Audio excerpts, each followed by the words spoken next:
आजच्या धावपळीच्या जीवनात आपण अनेकदा हरवून जातो, पण या गोंधळातून बाहेर येण्याचा एक सोपा मार्ग आहे, तो म्हणजे निसर्ग, विशेषतः झाडे. त्यांच्या सानिध्यात आपल्याला एक वेगळी शांतता मिळते आणि समाधानही मिळते, नाही का? तर सर्वांना नमस्कार, मी आहे स्वाती आणि हा आहे माझा छोटासा पण हक्काचा कोपरा. झाडांच्या जवळ राहिल्याने ताण कमी होतो, रक्तदाब नियंत्रित राहतो आणि आपले मन नेहमी प्रसन्न राहते.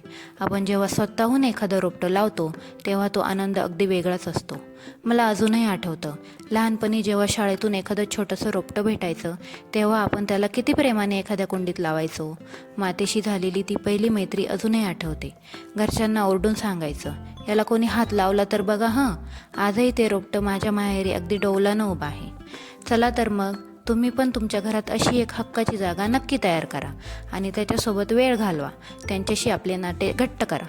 कारण माणसं येतात आणि जातात, पण झाडे त्यांच्याशी असलेले नाते कधीही तुटू देत नाही. तुम्हालाही माझ्यासारखी झाडांची आवड आहे का? कमेंटमध्ये नक्की सांगा. व्हिडिओ आवडला असेल तर लाईक आणि शेअर करायला विसरू नका आणि सबस्क्राईब करायला विसरू नका.